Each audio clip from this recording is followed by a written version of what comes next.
Everyone, welcome to CLAT PG by law prep tutorial और मैं हूं आपकी मेंटोर दामिनी। अब क्लैट पीजी के एग्जामिनेशन में बहुत ही कम दिन बचे हैं, विच इज एग्जैक्टली 100 डेज।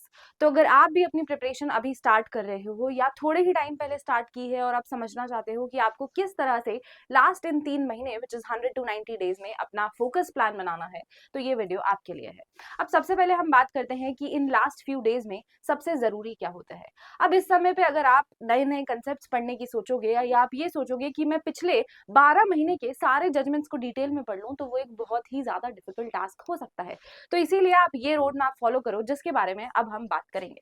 सबसे पहले आपको डिवाइड करना है अपने टाइम को 3 फेजेस में, यानी कि अगर लास्ट के 3 महीने बचे हैं तो उनको 3 महीने में हर एक अलग अलग चीज आपको करनी है। सबसे पहले आता है फेज 1, जो कि होता है शुरू के फर्स्ट 30 डेज का या 30 to 40 days on an average. तो सबसे पहले आपको एक मिस्टेक नहीं करनी है, आपको पूरा पूरा जजमेंट या पूरा पूरा टॉपिक नहीं पढ़ना है, आपको करनी है रिवर्स इंजीनियरिंग। अब ये रिवर्स इंजीनियरिंग में हमें क्या करना है, सबसे पहले आपको उठाने हैं कोर सब्जेक्ट्स जो कि बहुत ज्यादा इंपॉर्टेंट होते हैं। अब कुछ सब्जेक्ट्स हमेशा ही इंपॉर्टेंट होते हैं, जैसे कि कॉन्स्टिट्यूशन, ज्यूरिस्प्रूडेंस, क्रिमिनल लॉ, और क्रिमिनल लॉ में भी सीआरपीसी, क्योंकि अब वो एग्जाम में आने लगा है। और उसके अलावा होते हैं concepts like labour law, tax law, जो पिछले 2-3 साल से कुछ ज्यादा ही पूछे जा रहे हैं, and some parts of family law as well. तो आपको इन टॉपिक्स को पढ़ना है, लेकिन पूरा डिटेल में नहीं। इसका मतलब क्या? इसका मतलब ये कि आप सबसे पहले देखोगे कि जनवरी से लेके लास्ट आपके जब आप प्रिपरेशन स्टार्ट कर रहे हो उस मंथ तक इस सब्जेक्ट में क्या क्या जजमेंट दिए गए हैं। फिर आप जाओगे उन जजमेंट्स पे और उन जजमेंट्स को डिटेल में पढ़ोगे। डिटेल में पढ़ने का मतलब ये नहीं है कि आपको पूरे पूरे पेजेस पढ़ने हैं जजमेंट्स के। इसका मतलब ये है कि आपको फिगर आउट करना है उन जजमेंट्स का रेशो।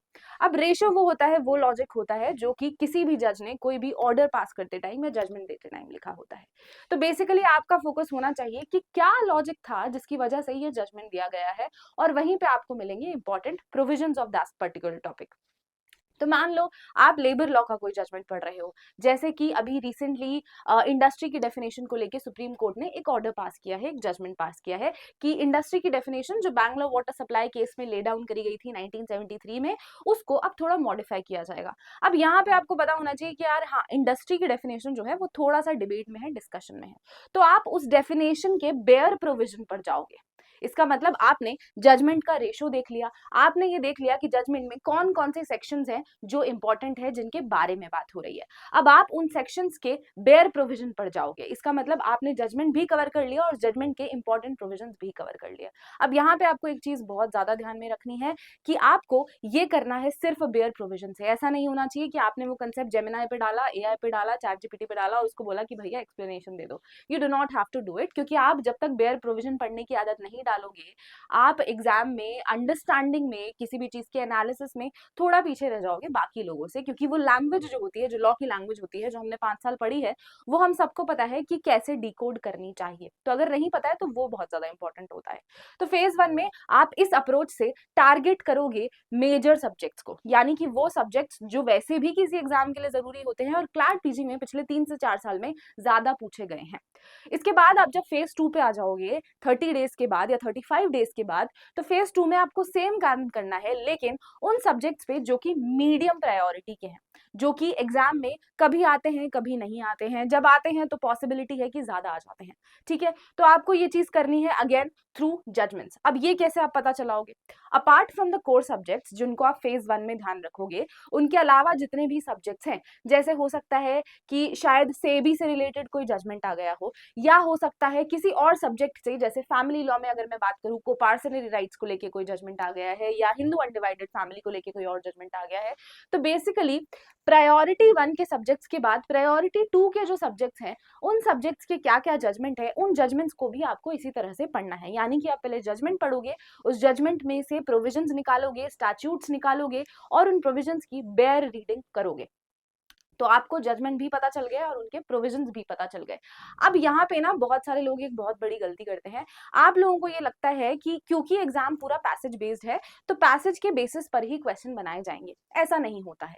क्लैट पीजी के एग्जामिनेशन में पैसेज ना सिर्फ कंटेक्स्ट के लिए दिया होता है, वो जजमेंट सिर्फ कंटेक्स्ट के लिए दिया होता है।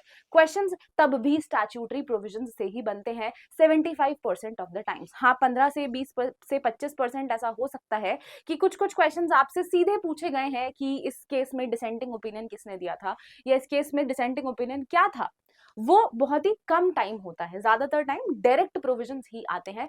तो जब तक आप डायरेक्ट प्रोविजंस याद नहीं करोगे तब तक आपका इतना टाइम का प्रिपरेशन, या अगर आप स्टार्ट कर रहे हो उस प्रिपरेशन का मतलब नहीं निकलेगा, to be very honest. I may sound brutal but that is actually very honest fact. Okay, फिर सेकंड फेज के बाद आप मूव करोगे फेज 3 पे, और फेज 3 वो है जो आपकी इस प्रिपरेशन का बहुत ज्यादा इंपॉर्टेंट पार्ट है, क्योंकि फेज 3 में आपको अपने ब्रेन को प्रिपेयर करना है कुछ चीजों के लिए। सबसे पहली चीज आपको प्रिपेयर करना है कि 2 से 4 का जो समय होता है दिन में, जिस समय एग्जामिनेशन कंडक्ट किया जाता है, उस समय हमें सोना नहीं है। अब most of the people like us, either if you are in a college, तो 2 से 3 बजे तक आप लोगों की क्लासेस खत्म हो जाती है, and that is a time for your rest.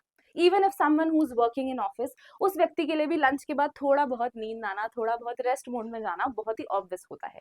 लेकिन अब लास्ट के 1 महीने में जब आप रहोगे, आपको ट्रेन करना है अपने ब्रेन को कि कैसे 2 से 4 के बीच में हमें अपना मैक्सिमम आउटपुट देना है।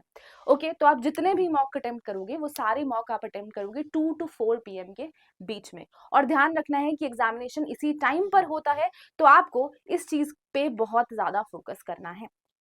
ठीक है, अब आपने मॉक दे दिया। अब मॉक देने के बाद आप क्या करोगे, मॉक देने के बाद आप उसे एनालाइज करोगे। तो अगर आपको 2 घंटा मॉक देने में लगा है, तो उसके बाद में आपको उसके एनालिसिस में शायद 3 या 3.5 घंटे लग सकते हैं। तो आपको इस बात से नहीं डरना है कि मेरा टाइम वेस्ट हो रहा है। This is actually a good time that you are putting it into.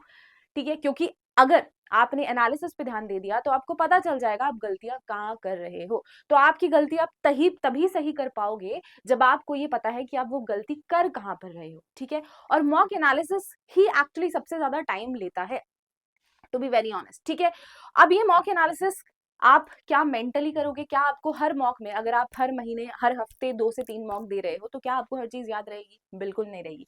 तो उसके लिए आप मेंटेन करोगे एक सेपरेट नोटबुक। हर मॉक के बाद उस नोटबुक पे मेंटेन करो कि मैंने कौन कौन से टॉपिक्स गलत किए हैं, कौन कौन से टॉपिक्स मैंने छोड़े हैं, कौन कौन से टॉपिक्स हैं जो शायद तुक्के से सही हो गए हैं, मुझे नहीं आते थे। Right, and that is how you go back to those topics. अगर आपको पता चल गया कि मुझे ये 4 टॉपिक या ये 4 सब्जेक्ट्स के कुछ प्रोविजंस हैं जिनसे मैं कंफर्टेबल नहीं हूं, अगर आपको वो पता चल गया तो उसके बाद आप वापस उन टॉपिक्स पर जाएंगे। राइट, अब इससे होगा क्या, इससे आपके वीक एरियाज पर वर्क होगा। ध्यान देना है कि लास्ट के 1 या 1.5 महीने में कोई भी नई चीज आप ना पढ़ो। नई से मेरा मतलब है कि अगर कोई रिसेंट डेवलपमेंट होता है, तो अगर फॉर एग्जांपल अगर आपका दिसंबर में एग्जाम है और आप 25 नवंबर को सोच रहे हो कि यार सुप्रीम कोर्ट ने एक नया जजमेंट दे दिया, ये अगर आ गया, तो वो नहीं आएगा, प्रोबेबिलिटी उसकी बहुत ज्यादा कम होती है। तो पिछले 10-11 महीने में जितनी भी चीजें हुई हैं, आपको इस शॉर्ट कंसाइज तरीके से उन सबको फॉलो करना है। अगर आपको अभी भी लगता है कि आपको ज्यादा क्लैरिटी चाहिए, तो आप इस चीज का स्क्रीनशॉट ले सकते हो, मैं साइड हो चुकी हूँ। और ये सारी ही चीजें आपको करनी है लास्ट के 100 to 90 डेज में। अगर आपने ये कर लिया तो आई कैन अश्योर यू कि बहुत हद तक आप कंपटीशन में आगे निकल जाओगे। अब इसके अलावा भी अगर लास्ट के कुछ दिन की स्ट्रैटेजी को लेके आपका कोई भी सवाल है, कुछ भी आप पूछना चाहते हो या बाकी लोगों को बताना चाहते हो, कोई ऐसी एडवाइस जो आपके पास है और शायद बाकी लोगों को नहीं पता, तो मेक श्योर करो कि आप कमेंट्स में नीचे उस चीज को मेंशन कर दो। And I will see you guys in another video. Till then take care, bye bye and have a good time.